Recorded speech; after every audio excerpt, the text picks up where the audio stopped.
तो last class में commutation and DC machine ये टॉपिक हम लोगों ने डिस्कस करना स्टार्ट किया था, जिसमें हमने आपको कॉइल 1, यहाँ पर डायग्राम में जो कॉइल 1 है, कॉइल 1, इसमें कम्यूटेशन के प्रोसेस को एक्सप्लेन किया। कम्यूटेशन का मतलब ये है कि इस फिगर 1 में कॉइल 1 जो आप देख रहे हैं, इसमें करंट की direction initially left to right है और करंट कितनी है IC। और लास्ट फिगर देखिए, फिगर 5, इसमें कॉइल 1 में करंट की डायरेक्शन क्या है, अपोजिट। अगर हम left to right plus IC मान रहे हैं तो राइट टू लेफ़्ट, जो कि फिगर 5 में करंट की डायरेक्शन कॉइल 1 में वो राइट टू लेफ़्ट हो गई, यानी इसको हम माइनस IC कह देते हैं। तो कॉइल 1 में करंट का चेंज होना from IC to minus IC is called commutation process. ठीक है, तो इसको हम कहते हैं कम्यूटेशन प्रोसेस। और इसमें जो समय लगता है, मतलब कॉइल 1 में जो करंट की डायरेक्शन है उसका IC से माइनस IC में चेंज होने में जो समय लग रहा है उसको कहते हैं कम्यूटेशन पीरियड। ठीक, इसको कहते हैं क्या, कम्यूटेशन पीरियड। या इसको दूसरे वर्ड्स में हम एक्सप्लेन कर सकते हैं किस तरह से, कि ये जो आप ब्रश देख रहे हैं, ब्रश का फिगर 1 में देखिए ये कम्प्लीटली बार 1 के नीचे है, और फिगर 2 में ये कम्प्लीटली बार 2 के नीचे है। Just a minute.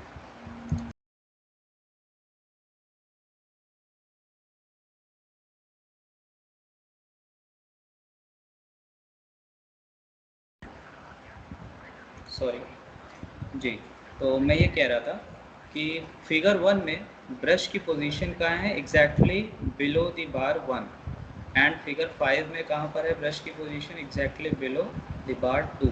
तो दूसरे वर्ड्स में कम्यूटेशन आप इस तरह से डिफाइन कर सकते हैं कि बार 1 से ब्रश की पोजीशन बार 1 से बार 2 में आने में जितना टाइम लग रहा है उसको आप कह सकते हैं कम्यूटेशन पीरियड। तो दो तरह से कम्यूटेशन पीरियड डिफाइन हो सकता है। जो कॉइल अंडर कम्यूटेशन है उसमें करंट की डायरेक्शन का IC से माइनस IC तक जाने में जो समय लगे उसे कम्यूटेशन पीरियड कह सकते हैं। दूसरे शब्दों में जो ब्रश है उसका बार 1 से कम्प्लीटली बार 2 में आने में जो टाइम लग रहा है उसको कहेंगे commutation period.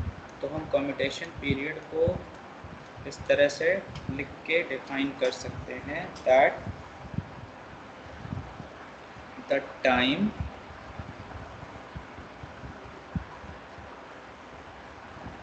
required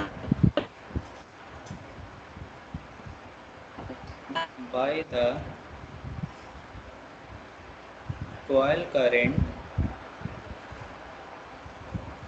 to change from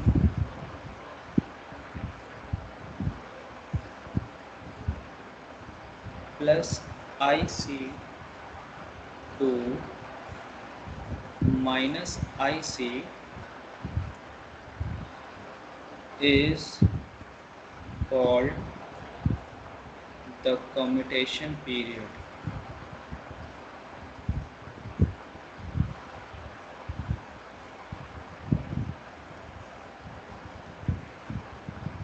और इसको आप डिनोट कर सकते हैं कैपिटल T सफिक्स में C से।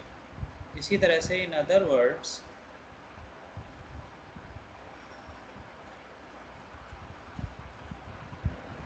The commutation period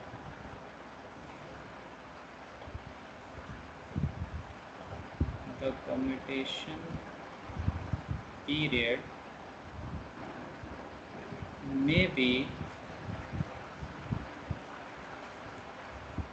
defined as the time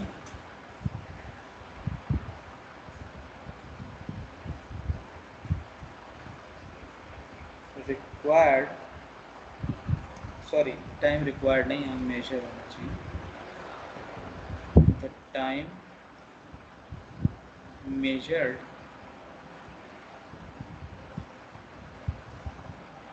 from the instant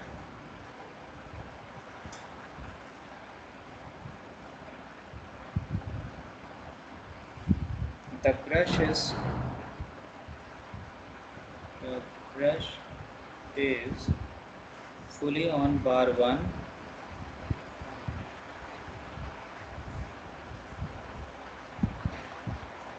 to the instant the brush is fully on bar 2। Okay, इसको फॉर्मूले के फॉर्म में इस तरह से लिख सकते हैं, commutation period is equal to brush width upon commutator peripheral speed. Commutator peripheral speed.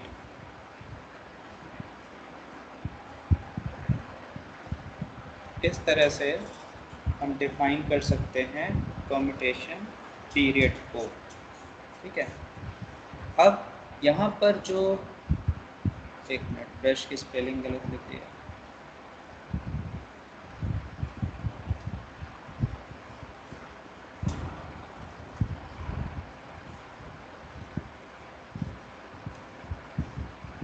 यहाँ पर जो कॉइल में करंट फ्लो कर रही है, इसको कौन कौन से फैक्टर इफेक्ट कर सकते हैं। ठीक है, अभी तक हमने किसी भी फैक्टर को अकाउंट में नहीं लिया, मतलब कि यहाँ पर जो कम्यूटेटर बार हैं और ब्रश है, इनके बीच के रेजिस्टेंस को कंसीडर नहीं किया। कॉइल में रेजिस्टेंस होगा, कॉइल, क्योंकि कॉइल है तो ऑब्वियस सी बात है इंडक्टेंस भी होगा, तो कॉइल के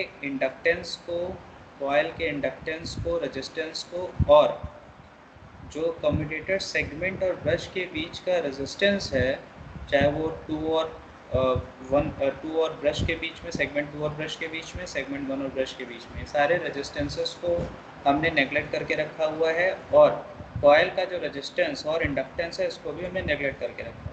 तो जो कम्यूटेशन है वो बेसिकली डिफाइन ही इस तरह से की गई है कि कॉइल 1 में या किसी भी कॉइल में जो अंडर कम्यूटेशन है, उसमें करंट की डायरेक्शन का IC से प्लस से माइनस IC तक हो जाने को हम कहते हैं कम्यूटेशन।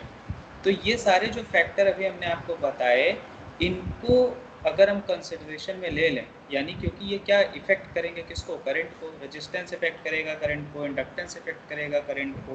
तो जो कॉइल अंडर कम्यूटेशन है, उसमें जो करंट है, यानी कॉइल की करंट है, इसको ये फैक्टर्स इफेक्ट करेंगे, और अगर ये फैक्टर्स इफेक्ट कर रहे हैं इस करंट को, तो ऑब्वियस सी बात है कम्यूटेशन को भी इफेक्ट करेंगे। तो अब हम इस बात को डिस्कस करेंगे कि ये सारे फैक्टर किस तरह से कम्यूटेशन को इफ़ेक्ट करेंगे। जस्ट अ मिनट, कोई स्टूडेंट है ज्वाइन करने के लिए।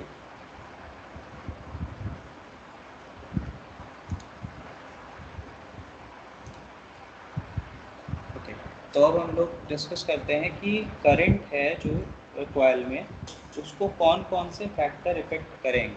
ठीक है, तो पहला जो फैक्टर इफ़ेक्ट करेगा वो है resistance of the copper carbon contacts। That means जो कम्यूटेटर सेगमेंट है और ब्रश का कांटेक्ट है, उसके बीच में जो रेजिस्टेंस है वो इफेक्ट करेगा, और जो कॉइल कम्यूटेशन में है उसका रेजिस्टेंस, यानी resistance of the coil being commutated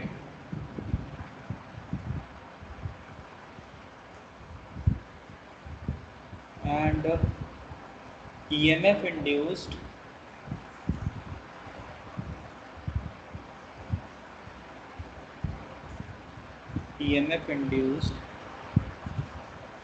in the commutated or short circuited coil, short circuited coil। अब आपके मन में ये आ रहा होगा, दिमाग में चल रहा होगा कि ईएमएफ इंड्यूस बीच में कहाँ से आ गया। तो देखिए, आप हालांकि आप पढ़ तो रहे हैं डीसी मशीन, तो उसमें करंट तो कांस्टेंट होती है, लेकिन जो कॉयल अंडर कम्यूटेशन में आ रही है, अभी जैसे कॉयल 1 की हमने बात की, इसके जो बगल में कॉयल है ये भी कम्यूटेशन में आएगी, फिर इधर वाली कॉयल जो ये भी कम्यूटेशन में आएगी। तो जो कॉयल कम्यूटेशन में आएगी उसमें करंट का जो मैग्नीट्यूड है वो चेंज हो रहा है। कैसे चेंज हो रहा है, ये कल हमने एक्सप्लेन किया था। तो अगर कॉयल में करंट का मैग्नीट्यूड चेंज हो रहा है तो इसका सीधा सा मतलब ये है कि कॉयल में करंट चेंज हो रही है। और करंट चेंज होने से क्या इंड्यूस होगा, ईएमएफ। क्यों? क्योंकि कॉयल का सेल्फ इंडक्टेंस होगा। तो कॉयल के सेल्फ इंडक्टेंस की वजह से कॉयल में ईएमएफ इंड्यूस होगा जो चेंज इन करंट को अपोज करेगा। इसी तरह से जो इसके नियर बाई कॉयल है, मतलब ये कॉयल 1 है, इसके बगल में यहाँ एक कॉयल है, इधर एक कॉयल है, तो इनके बीच में म्यूचुअल इंडक्शन भी होगा। तो म्यूचुअल इंडक्टेंस के वजह से भी ईएमएफ इंड्यूस होगा। तो जो रिजल्टेंट ईएमएफ यहाँ पर सेल्फ इंडक्टेंस और म्यूचुअल इंडक्टेंस के वजह से इंड्यूस होगा, ये क्या करेगा, जो कॉयल में करंट चेंज हो रही है आईसी से माइनस आईसी, उसके चेंज को अपोज करेगा। किस तरह से अपोज करेगा, ईएमएफ इंड्यूस करके अपोज करेगा। तो इस ईएमएफ को कहते हैं रिएक्टेंस वोल्टेज। अब ये क्योंकि चेंज इन करंट को अपोज करेगा, तो अभी जितने टाइम में, यानी जितने टाइम में करंट आईसी से माइनस आईसी हो रही थी, वो टाइम अब क्या होगा, बढ़ जाएगा। जब बढ़ जाएगा तो इसका मतलब ये है कि यहाँ जो ईएमएफ इंड्यूस हो रहा है वो कम्यूटेशन को डिले करेगा। तो इसको कहते हैं डिलेड कम्यूटेशन। अभी इसके बारे में थोड़ा सा डिटेल में पढ़ेंगे। फिलहाल ईएमएफ आया कहाँ से, मैं आपको ये एक्सप्लेन करने की कोशिश कर रहा था कि कॉयल में करंट चेंज हो रही है, और करंट के चेंज होने का मतलब कॉयल का सेल्फ इंडक्टेंस यहाँ ईएमएफ इंड्यूस कराएगा, और ये ईएमएफ क्या करेगा, चेंज इन करंट को अपोज करेगा। दो तरह से ईएमएफ इंड्यूस हो रहा है, एक तो कॉयल के खुद के सेल्फ इंडक्टेंस, और जो नियर बाई कॉयल है इसके म्यूचुअल इंडक्टेंस के वजह से। ठीक है, तो जो यहाँ ईएमएफ इंड्यूस हो रहा है वो दो वजह से इंड्यूस होगा। एक वजह होगी self inductance,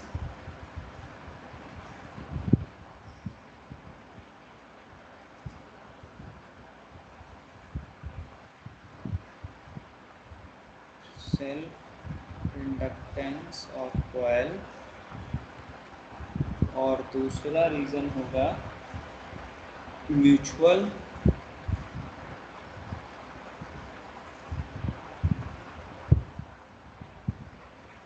inductance, mutual inductance with other coil.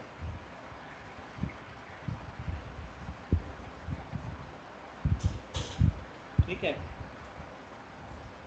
ये सारे फैक्टर हैं। इसके अलावा एक फैक्टर और है, वो है क्योंकि यहाँ पर जो आर्मेचर है वो रोटेट कर रहा है, और आर्मेचर के रोटेट होने के वजह से भी ईएमएफ इंड्यूस होगा। तो EMF induced in the coil due to its rotation. क्योंकि आर्मेचर रोटेट हो रहा है, तो इसका मतलब यह है कि कॉइल जो आर्मेचर में लगी हुई है वो भी रोटेट होगी इन द आर्मेचर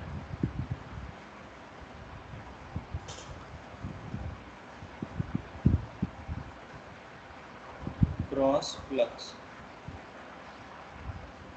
तो ये सारे फैक्टर्स हैं जो कि इफ़ेक्ट करेंगे जो करंट फ्लो कर रही है कॉइल में कम्यूटेशन के दौरान। तो ये जो है ये सारे फैक्टर्स हैं, factors affecting the current flowing in the coil being commutated. तो अगर हम इन सारे फैक्टर्स को नेगलेक्ट कर दें, सारे फैक्टर्स को, तो जो कम्यूटेशन है वो आइडियल होगा। आइडियल कम्यूटेशन का मतलब ये है कि अगर हम एक ग्राफ प्लॉट करें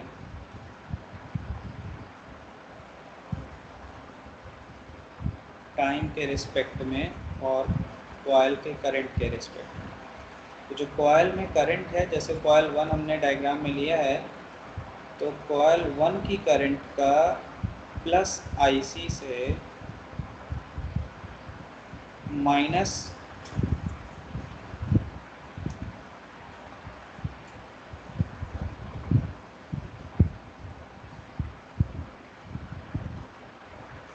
आईसी से, सॉरी डायग्राम स्ट्रेट नहीं बन रहा,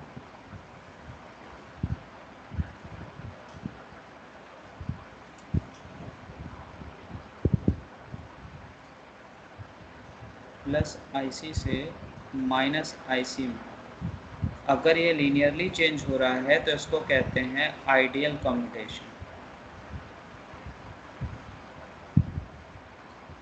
और ये कब होगा? जब हम इन सारे फैक्टर्स को नेगलेक्ट कर दें, तो ये इस तरह से करंट जो है वो प्लस आईसी से माइनस आईसी चेंज हो जाएगी आइडियली। यहाँ पर करंट क्या होगी? ज़ीरो हो जाएगी। जस्ट अ मिनट, फिर कोई ज्वाइन करने के लिए आ गया, ठीक है। अब यहाँ पर जो हम आपको समझाने की कोशिश कर रहे हैं, थोड़ा सा डायग्राम में चलेंगे आप तो आपको समझ में आएगी बात। देखिए, इसको मान लीजिए, जो पहला इंस्टेंट है इसको मान लीजिए at t is equal to 0, ठीक है। फिगर 2 को मान लीजिए at t is equal to commutation period का चौथाई भाग, दैट इज tc/4। फिगर 3 को मान लीजिए at t is equal to commutation period का half, that is tc/2। Figure 4 को मान लीजिए, ये इंस्टेंट क्या है? At tc is equal to 3 tc/2। और ये जो फिगर 5 है इसको मान लीजिए at t is equal to tc, यानी जब कम्यूटेशन पूरा हो गया उसके जस्ट बाद का इंस्टेंट। तो इतने भागों में हमने बांट लिया कम्यूटेशन पीरियड को। तो t इज इक्वल टू 0 पे करंट है IC, ठीक। t is equal to tc/4 पर करंट क्या है? IC minus I2। At t is equal to tc/2 current कितनी है? 0। तो यहाँ पर ये जो डायग्राम हमने बनाया, ये इस डायग्राम में यहाँ पर देखिए करंट 0 है। ये करंट 0 होने का मतलब क्या हुआ कि ये जो इंस्टेंट है, दिस इंस्टेंट, ये टाइम कितना है? tc/2, ठीक है। इसी तरह से ये टाइम कितना है? tc/2, ठीक है। इसका हाफ करेंगे तो आपको tc/4 मिलेगा, और यहाँ पर हाफ करेंगे तो 3tc/2 मिलेगा। तो हमने 4 भाग में इस इंस्टेंट को बांट लिया, और इस हिसाब से आप देखिए तो ये इंस्टेंट कहाँ पर है? That is t is equal to 0 पर, और ये इंस्टेंट कहाँ पर है? t is equal to tc पर, जब करंट कितनी हो गई? माइनस IC, और यहाँ पर करंट कितनी है? 0 एम्पीयर। तो अगर इस तरह से करंट लीनियरली चेंज हो रही है, जब हम इन सारे इफ़ेक्ट्स को, जो भी मैंने आपको डिस्कस करके बताया, इन सारे इफ़ेक्ट्स को निगलेक्ट कर देंगे, तो ये जो कॉइल करंट में चेंज हो रही है इस पर कोई इफ़ेक्ट नहीं आएगा, ये लीनियरली बदलेगी अपने मैग्नीट्यूड को विद रिस्पेक्ट टू टाइम। तो इसको कहते हैं आइडियल कम्यूटेशन, और जनरली ऐसा ही कम्यूटेशन रिक्वायर होता है जैसा ये ग्राफ में बना हुआ है फॉर अ DC मशीन। लेकिन जब हम इन फैक्टर्स को इन्वॉल्व करते हैं तो इस ग्राफ में कुछ बदलाव आता है। अब वही हमें देखना है। पहले आप लोग ये मुझे कंफर्म कीजिए कि अभी तक जो मैंने आप लोगों को एक्सप्लेन करने की कोशिश की, आप लोगों को समझ आया या नहीं?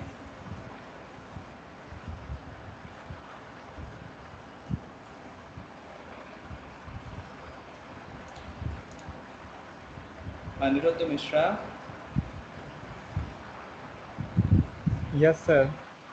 बेटा अभी तक जो एक्सप्लेन किया वो कुछ समझ आया? Yes sir.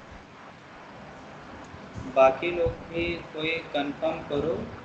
Rajneesh Kumar Yadav. Yes sir. बेटा अभी तक जो एक्सप्लेन किया वो समझ में आया कुछ? Yes sir.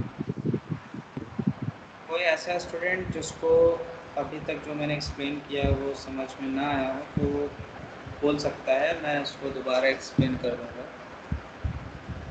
बट समझ में आना ज़रूरी है।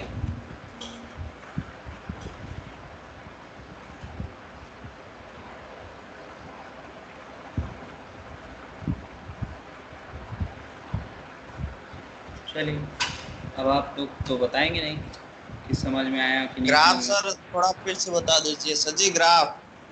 ग्राफ फिर से बता दें? यस। अच्छा, देखो बेटा, ग्राफ में हमने सिर्फ ये चीज़ एक्सप्लेन की हुई है कि यहाँ पर जो फैक्टर्स हैं, resistance of contacts, resistance of coil और जो ईएमएफ इंड्यूस होगी जो कॉयल अंडर गोइंग कम्यूटेशन है, सबको नेगलेक्ट कर दें तो करंट का जो चेंज है under going commutation in the coil, जो कॉयल कम्यूटेशन में है उसके में जो करंट का चेंज है आईसी से माइनस आईसी, ये लीनियरली होगा। ठीक है, जैसा कि यहाँ डायग्राम में दिख भी रहा है कि करंट पहले आईसी है, फिर आईसी माइनस आई टू हुई, फिर ज़ीरो हुई, फिर आईसी माइनस आई वन हुई और फिर माइनस आईसी हुई। ठीक, तो करंट में जो चेंज है वो टाइम के साथ लीनियरली चल रहा है, उसी को हमने यहाँ प्लॉट किया। पहले करंट आईसी है, फिर जैसे जैसे टाइम बढ़ रहा है वैसे वैसे करंट क्या हो रहा है, टाइम के साथ डिक्रीज़ हो रही है। ज़ीरो हुई at T C by two, फिर उसके बाद करंट ज़ीरो से नेगेटिव हुई और माइनस आईसी हुई कब, at time is equal to T C पे। तो इसको कहते हैं आइडियल कम्यूटेशन, जब करंट का change with respect to time in coil which is undergoing commutation is linear, then it is known as ideal commutation। तो इस ग्राफ में कुछ खास समझने का नहीं है, बस इसमें ग्राफ से ये बताने की कोशिश की गई है कि जब हम इन इफेक्ट्स को नेगलेक्ट करके चल रहे हैं तो करंट में जो चेंज है कॉयल में वो लीनियर है विद रिस्पेक्ट टू टाइम, इसको कहते हैं आइडियल कम्यूटेशन। आई होप समझ में आया होगा जिसने भी कहा यस था सर। फिर से। ठीक है, तो अब हम क्या करेंगे, अब सर हम रेजिस्टेंस, हाँ कोई कुछ कह रहे हैं? सर प्रैक्टिकल का ग्राफ कैसा होगा? बेटा वही उसी पे तो आगे बढ़ रहे हैं। ठीक है, अब हम इन फैक्टर्स को इंक्लूड करेंगे ना, resistance of copper carbon contacts and resistance of coil being commutated. पहले इन दोनों इफेक्ट को कंसीडर करेंगे, उसके बाद फिर रिएक्टेंस वोल्टेज यानी कि जो ईएमएफ इंड्यूस होगा कॉयल में उसको इंक्लूड करेंगे। तो सबसे पहले रेजिस्टेंस जो है वो कॉपर कार्बन का कॉन्टैक्ट का और कॉयल बीइंग कम्यूटेटेड का, इसको कंसीडर करके देखते हैं कि इस ग्राफ में क्या बदलाव आता है। ठीक है, तो उसके लिए हम करेंगे क्या कि इनमें से किसी भी एक डायग्राम को उठा लेते हैं।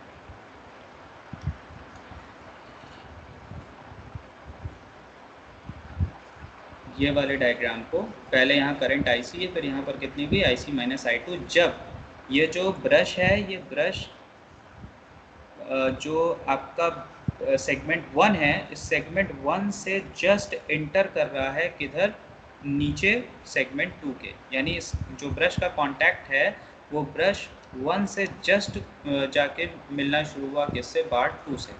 तो हम यहाँ इस वाले ग्राफ को उठाते हैं और उसके बाद रेजिस्टेंस के इफेक्ट को एनालाइज करते हैं कि रेजिस्टेंस का इफेक्ट क्या होगा।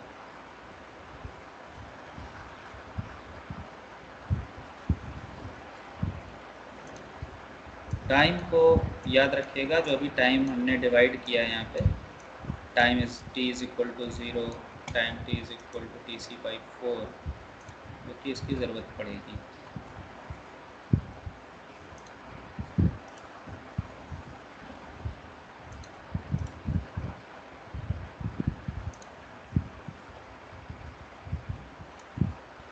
तो इस डायग्राम में देखिए हम रेजिस्टेंस को एज्यूम कर रहे हैं। ठीक, लेट, हाँ इम्पॉर्टेंट चीज़ ये है कि जो टॉपिक हम पढ़ने जा रहे हैं इसको कहते हैं रेजिस्टेंस कम्यूटेशन।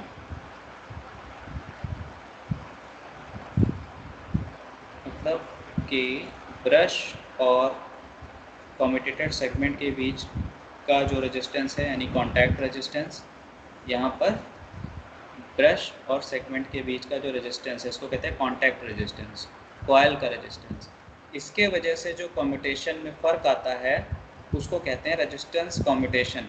वही हमें अब समझना है रेजिस्टेंस कम्यूटेशन क्या होता है।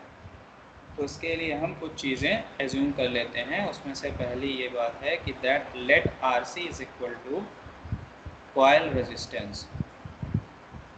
कौन से कॉइल का रेजिस्टेंस? तो जवाब है कॉइल 1 जो यहाँ बनी हुई है, कॉइल 1। ठीक है। After that small r1 is equal to resistance between bar 1 and brush. R2 is equal to resistance between bar 2 and brush. ठीक है। ध्यान ये रखिएगा कि यहाँ पर जो कॉयल है हम ये मान के चल रहे हैं कॉयल कॉपर की है। कॉयल कॉपर की होगी तो ये जो रेजिस्टेंस ऑफ कॉयल है इसकी वैल्यू बहुत ज़्यादा कम मान के चलेंगे। ठीक है। तो अब हम करेंगे क्या कि ये जो आप सर्किट देख रहे हैं, ये जो लोकल सर्किट मतलब ये है कि जो कॉयल अंडर कम्यूटेशन है, इस सर्किट में हम लगाएंगे केवीएल। केवीएल लगाने का अपना कन्वेंशन, उस कन्वेंशन के हिसाब से हम क्या करके चलेंगे कि अगर हम करंट की डायरेक्शन में इस लूप को ट्रेवर्स करेंगे तो हम करंट को पॉजिटिव ले लेंगे, और अगर हम लूप इस तरह से ट्रेवर्स करें कि करंट के डायरेक्शन के अपोजिट हैं तो हम माइनस ले लेंगे ड्रॉप को। इसका ठीक उल्टा भी कर सकते हैं, उससे कोई फ़र्क नहीं पड़ेगा। ठीक, तो हम क्या करेंगे, अप्लाई केवीएल इन लूप। जो हमने ये येलो लाइन से मार्क किया है, यहाँ पे येलो लाइन से ये जो मार्क किया है इसमें हम केवीएल अप्लाई करें अगर, तो देखिए यहाँ पे देखिए कॉयल में करंट कितनी है, IC माइनस I2। हम क्लॉकवाइज इस लूप को ट्रैवर्स कर रहे हैं, ये जो लूप बन रहे हैं। ठीक है, इस लूप में कॉयल है, इसका रेजिस्टेंस हमने RC लिया हुआ है, और उसके बाद यहाँ जो बार 1 और ब्रश के बीच का रेजिस्टेंस है इसको R1 लिया है, और बार 2 और ब्रश के बीच के रेजिस्टेंस को R2 लिया। ध्यान ये रखिए कि ब्रश जो है वो बार 1 को भी टच कर रहा है, बार 2 को भी टच कर रहा है, तो इसलिए बार 2 भी आएगा लूप में, बार 1 भी आएगा लूप में। ठीक है, देखिए बार 1 में करंट कितनी आ रही है, देखिए क्या है, 2 IC माइनस I2। इस चीज़ का ध्यान रखिएगा, जब हम KVL लगा रहे होंगे तो ये वैल्यूज़ लेंगे। बार 1 में कौन सी करंट आ रही है, 2 IC माइनस I2। बार 1 से ये ब्रश में जा रही है ना, 2 IC माइनस I2। इसी तरह से बार 2 से देखिए कितनी करंट आ रही है ब्रश में, I2, और कॉयल में कितनी करंट है, IC माइनस I2। तो टोटल कितने ड्रॉप होंगे, एक ड्रॉप ये हुआ, एक ड्रॉप यहाँ होगा, ठीक है, एक ड्रॉप यहाँ, टोटल 3 ड्रॉप होंगे, तीनों का सम इज इक्वल टू 0। तो कॉयल से स्टार्ट अगर हम करें तो कॉयल का रेजिस्टेंस है RC इनटू करंट कितनी हुई, IC माइनस I2, प्लस ये वाली करंट, यानी कि जो बार 1 और ब्रश है इसके बीच के रेजिस्टेंस को हम ले तो यहाँ जो वोल्टेज का ड्रॉप होगा, और रेजिस्टेंस कितना है, R1 into 2 IC minus I2। अब उसके बाद यहाँ देखिए सेगमेंट 2 को और ब्रश को देखिए, तो करंट की डायरेक्शन नीचे की तरफ है, हम क्लॉकवाइज लूप को ट्रैवर्स करेंगे, तो यहाँ पर जो ड्रॉप होगा दो सेगमेंट 2 और ब्रश के बीच में, वो क्या हो जाएगा, पॉजिटिव, तो हो जाएगा सॉरी नेगेटिव, माइनस रेजिस्टेंस कितना है R2 और करंट कितनी है I2 इज इक्वल टू 0। ये KVL हो गया इस लूप में। ठीक है, अभी हमने EMF जो इंड्यूस होगा कॉयल में, जो कॉयल में EMF इंड्यूस होगा उसको हम नेगलेक्ट करके चल रहे हैं, सिर्फ रेजिस्टेंस के इफेक्ट को लिया हुआ। KVL जो अप्लाई हुआ, इसमें किसी स्टूडेंट को कोई प्रॉब्लम पूछना हो तो आप पूछ सकते हैं। जो हमने KVL अप्लाई किया, अगर कहीं किसी को इस इक्वेशन में कंफ्यूजन हो रही है तो आप पूछ सकते हो। Is it clear to everyone? If any student having any doubt, they can ask. No sir. Okay. तो अब हम क्या करेंगे कि हम I2 को वाले टर्म को एक साथ कर लें, तो minus I2 into RC minus I2 into R1 minus R2 into I2 और सर एक बार फिर से रिपीट करवा दीजिए सर, केवीएल का सर, केवीएल को। केवीएल को देखो, केवीएल हमने Yes, ये sir. कॉयल 1 जो है ये अंडर कम्यूटेशन है, ठीक है। इस कॉयल से लेते हुए सेगमेंट 1 और ब्रश के बीच का कांटेक्ट, फिर ब्रश और सेगमेंट 2 के बीच का कांटेक्ट, ठीक है। तो ड्रॉप कहाँ होगा, जहाँ रेजिस्टेंस है। रेजिस्टेंस कहाँ का एज्यूम किया हमने, कॉयल में एज्यूम किया है, ब्रश और सेगमेंट 1 के बीच में एज्यूम किया है रेजिस्टेंस, ब्रश और सेगमेंट 2 के बीच में रेजिस्टेंस हमने एज्यूम किया है। कॉयल में कितनी करंट है इस डायग्राम में, IC माइनस I2, राइट। और सेगमेंट 1 और ब्रश में जो करंट, सेगमेंट 1 से जो ब्रश में करंट आ रही है वो कितनी है, 2IC माइनस I2। इसी तरह से सेगमेंट 2 से जो ब्रश में करंट आ रही है वो कितनी है, I2। तो अब आप इस लूप में केवीएल लगाओ क्लॉकवाइज डायरेक्शन में। तो कॉयल से अगर स्टार्ट करिए तो कॉयल का रेजिस्टेंस RC है, तो ड्रॉप कितना होगा, RC into IC minus I2। हमने इसे पॉजिटिव लिया, ठीक है।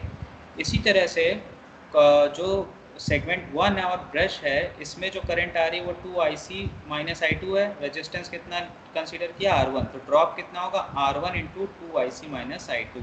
इसको भी हमने पॉजिटिव लिया। अब जब इस लूप में आगे बढ़ेंगे तो अब हम ऊपर की तरफ चल रहे हैं और करंट I2 जो सेगमेंट 2 से ब्रश में जा रही है वो नीचे की तरफ आ रही है, तो इसको हमने माइनस लिया। ड्रॉप कितना होगा, तो सेगमेंट 2 और ब्रश के बीच में रेजिस्टेंस R2 है, करंट I2 है, तो minus 2I2 is equal to 0। अभी क्लियर है? Yes, sir.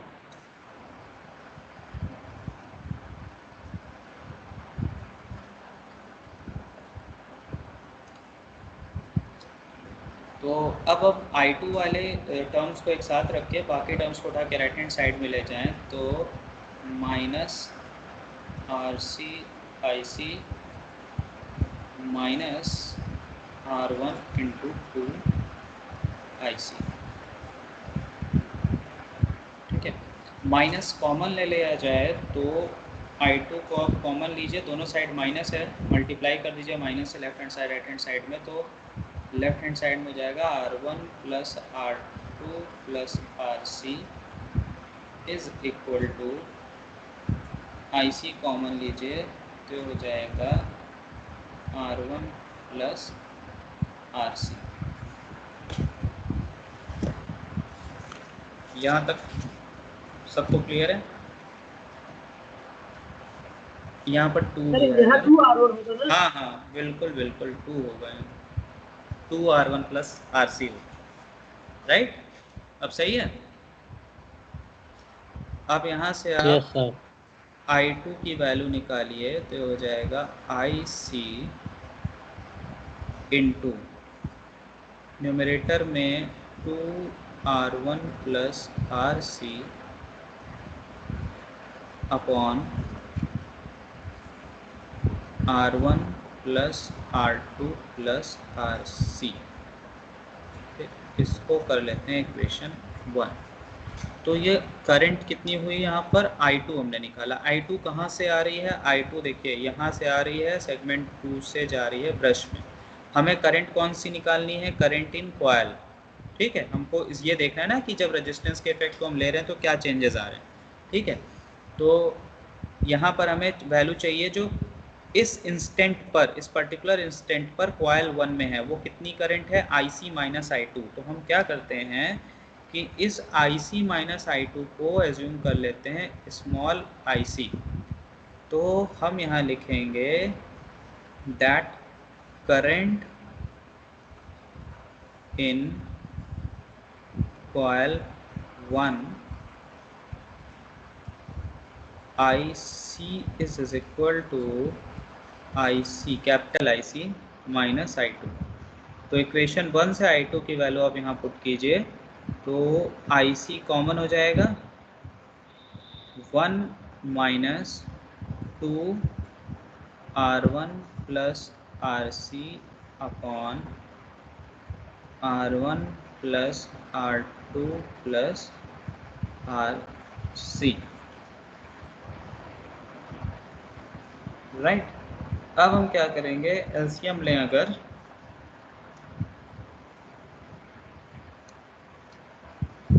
तो IC is equal to capital IC in bracket R1 plus R2 plus RC minus 2 R1 minus RC upon R1 plus R2 plus RC। इसमें RC से RC cancel हो जाएगा और इसको आप लिखेंगे IC is equal to IC R1 plus R2 minus 2 R1 upon R1 plus R2 plus RC। अब हम क्या करेंगे कि इसमें R1 प्लस R2 को अगर आप कॉमन ले लें, R1 प्लस R2 को कॉमन लें तो न्यूमरेटर में 1 minus 2 R1 upon R1 plus R2 हो जाएगा। इसी तरह से डिनोमिनेटर वाला टर्म हो जाएगा 1 plus RC upon R1 plus R2। हमने न्यूमरेटर डिनोमिनेटर दोनों में R1 प्लस R2 को कॉमन ले ली तो ये टर्म बचेगी, ठीक है। Now further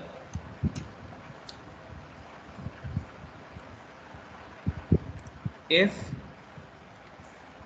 resistance of coil RC is neglected because it is very low। अगर हम यहाँ कॉयल के रेजिस्टेंस को कुछ समय के लिए नेगलेक्ट कर दें क्योंकि इसकी वैल्यू बहुत कम होगी, कॉपर की कॉयल बनी होगी, तो हम इस इक्वेशन को लिख सकते हैं IC इज इक्वल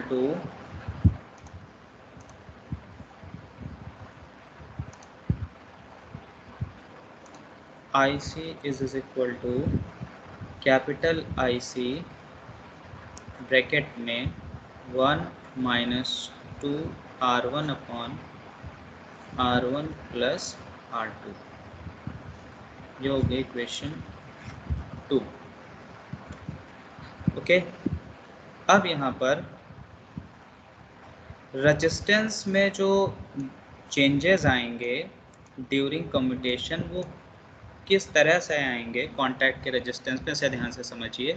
हो क्या रहा है ड्यूरिंग कम्यूटेशन हो रहा है ब्रश की पोजीशन चेंज हो रही है कम्यूटेटर के रिस्पेक्ट में, कम्यूटेटर सेगमेंट के रिस्पेक्ट में। जैसे अभी सबसे पहले वाले डायग्राम में देखिए, तो सबसे पहले वाले डायग्राम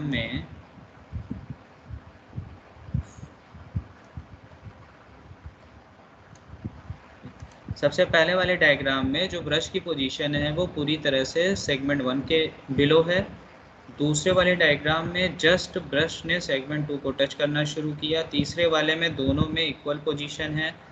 तीसरे वाले में 2 में ज़्यादा पोजीशन ब्रश की है और 1 में कम है, और लास्ट वाले में पूरी तरह से 2 के नीचे ब्रश है। इसका मतलब ये है कि जो कॉन्टैक्ट एरिया है ब्रश का कम्यूटेटर सेगमेंट से वो लगातार बदल रहा है, ठीक है।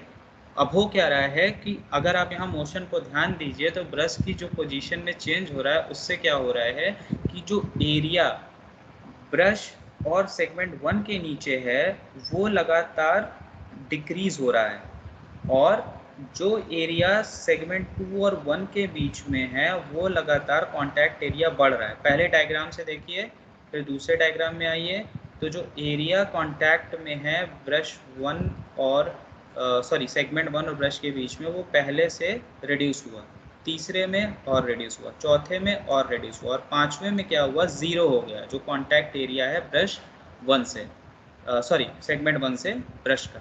तो इसमें हो क्या रहा है, अगर हम यहाँ पर दो एरिया एज्यूम कर लें,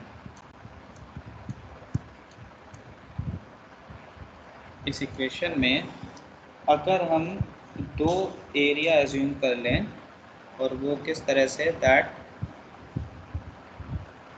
with the rotation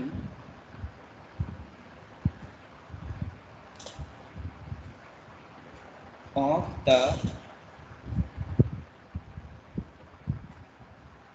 commutator to the right,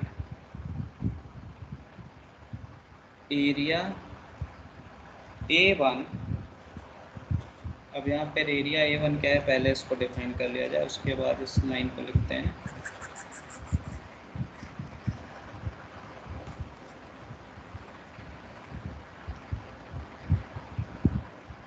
late area A1 is equal to area between bar 1 and brush, ठीक है। Similarly, A2 is the contact area between bar 2 and brush, यहाँ पे भी contact area। Now with the motion of armature, area जो A1 है वो decrease हो रहा है एंड एरिया जो A2 है वो इंक्रीज हो रहा है, कांटेक्ट एरिया। इस बात का ध्यान रखिएगा, ये कांटेक्ट एरिया है।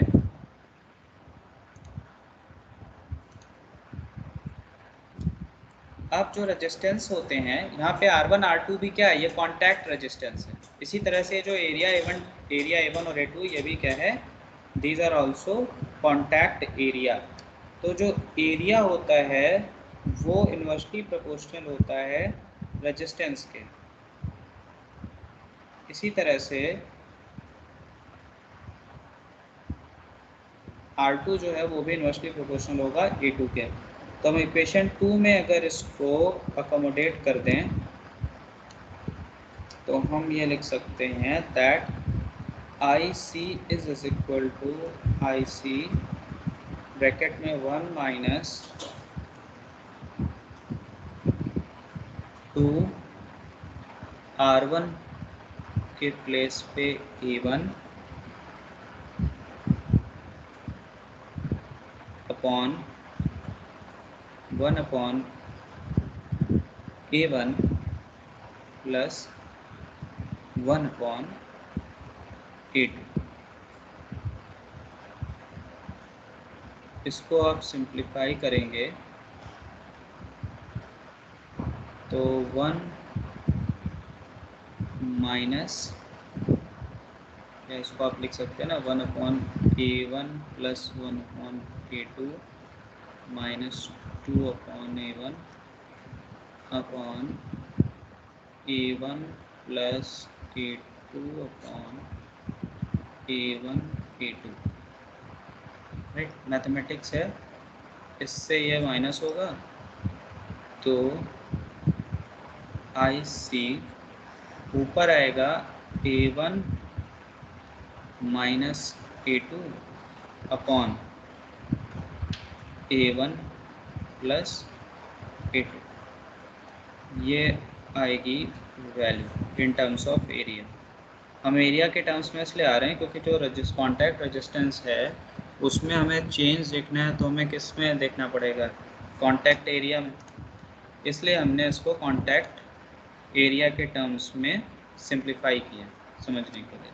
तो अब इस इक्वेशन में हम क्या करेंगे कि इन डिफरेंट इंस्टेंट्स को ऑब्जर्व करेंगे। जो यहाँ पर 5 इंस्टेंट थे, देखिए अब एरिया के टर्म्स में देखिए इसको, पहले वाले डायग्राम को यहाँ पर ये जो ब्रश है, यहाँ पर डायग्राम 1 में जो ब्रश है उसका कांटेक्ट सेगमेंट 2 से बिल्कुल भी नहीं है, ठीक है। तो इसका मतलब इसके लिए क्या होगा, A2 इज इक्वल टू 0 होगा। ठीक है, डायग्राम 2 में आइए। डायग्राम 2 में A1 इज इक्वल टू कितना होगा, 1/3 अगर हम मान लें तो 3A2। ठीक है, यहाँ पर क्या है, दोनों में इक्वल है, जो कॉन्टैक्ट एरिया है दोनों में इक्वल है, तो यहाँ हम यह मान सकते हैं that A1 is equal to क्या है, A2 है। इसी तरह से तीसरे वाले डायग्राम हम ये मान सकते हैं कि दूसरा वाला जो सेगमेंट है इसमें ब्रश का ज़्यादा हिस्सा आ गया, यानी कंपेयर टू एरिया 1 1/3 हो गया, तो हम ये लिख सकते हैं 3A1 is equal to A2। अब इस वाले डायग्राम में आइए, पांचवें वाले डायग्राम में। तो पांचवें वाले डायग्राम में क्या हुआ कि सेगमेंट 1 से इसका कांटेक्ट ख़त्म हो गया, तो यानी जो एरिया 1 है वो 0 हो गया, तो यहाँ पर हम क्या लिख सकते हैं, A1 इज इक्वल टू 0। ठीक, तो अब इन वैल्यूज़ को आप इस इक्वेशन में पुट करेंगे तो डिफरेंट इंस्टेंट पर हम करंट की वैल्यू निकाल सकते हैं। ठीक है, तो यहाँ पर इसको मान लेते हैं equation 3। So at t is equal to 0, A2 की वैल्यू 0, तो coil in current 1 is equal to कितना हो जाएगा, इस इक्वेशन में A2 की वैल्यू आप 0 पुट कीजिए तो IC इज इक्वल टू हो जाएगा IC। Next, at t is equal to TC/4, और हमने अभी डायग्राम में क्या लिखा, A1 is equal to 3A2, 1/3 compare to area, contact area A2। अब यहाँ पर आप A1 की जगह पे 3A2 पुट कीजिए तो IC की वैल्यू आ जाएगी 1/2 IC। Similarly at time is equal to TC/2, A1 is equal to A2 हो जाएगा। A1 is equal to A2 put कीजिए तो IC की वैल्यू कितनी आ जाएगी, 0। Now at T is equal to 3TC/2, that means 3A1 is equal to A2, 1/3 हो जाएगा। अब एरिया 2 रिस्पेक्ट टू A1, तो यहाँ पर IC की वैल्यू कितनी आ जाएगी, इसको आप यहाँ पुट करेंगे तो माइनस में आ जाएगी, -1/2 IC। Similarly at T is equal to TC, अब क्या होगा कि A1 0 हो जाएगा, तो यहाँ A1 आप 0 पुट करिए इस इक्वेशन में, A1 के प्लेस पे 0, तो IC की वैल्यू आ जाएगी -IC। तो यहाँ पर एरिया जो है वो टाइम के साथ बदल रहा है, जो मोशन हो रहा है आर्मेचर का उसके अकॉर्डिंग कांटेक्ट एरिया जो है वो ब्रश का बदल रहा है विद रिस्पेक्ट टू सेगमेंट्स। तो उससे जो करंट में चेंज आ रहा है वो देखिए आप, एक लीनियर चेंज आ रहा है। ठीक है, तो यानी अगर हम कॉइल के रेजिस्टेंस को नेग्लेक्ट कर दें, सिर्फ कांटेक्ट रेजिस्टेंस की बात करें, तो इस तरह से कम्यूटेशन होगा, और ये भी एक क्या है, एक लीनियर कम्यूटेशन है। तो अगर हम कॉइल के रेजिस्टेंस को नेग्लेक्ट कर दें तब भी जो हमारा कम्यूटेशन होगा वो लीनियर कम्यूटेशन होगा। बात समझ गए आप लोग? तो यहाँ पर किसी भी तरह के स्पार्किंग वगैरह की कोई भी प्रॉब्लम नहीं है जब तक हमने कॉइल के रेजिस्टेंस को नेग्लेक्ट करके रखा हुआ है तब तक। अभी भी हम किसकी बात कर रहे हैं, लीनियर कम्यूटेशन की ही बात कर रहे हैं। अभी हम इस इक्वेशन में जब कॉइल के रेजिस्टेंस को इंक्लूड कर देंगे तो आप इस सिचुएशन को चेंज होते देखेंगे। अभी जो लीनियर चेंज है वो लीनियर चेंज फिर ख़त्म हो जाएगा। ठीक, तो अभी भी अगर हम इस कंडीशन में भी ग्राफ प्लॉट करेंगे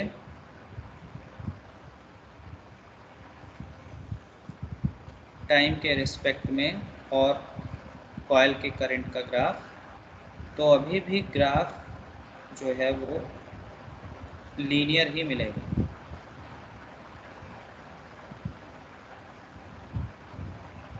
+IC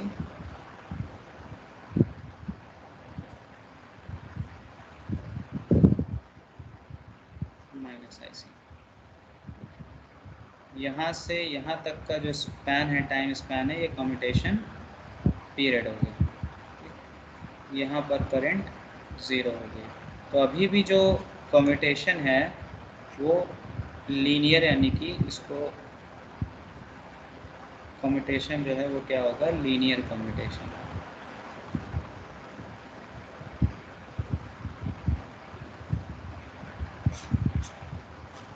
जब तक हमने कॉइल के रेजिस्टेंस को नेगलेक्ट करके रखा हुआ है।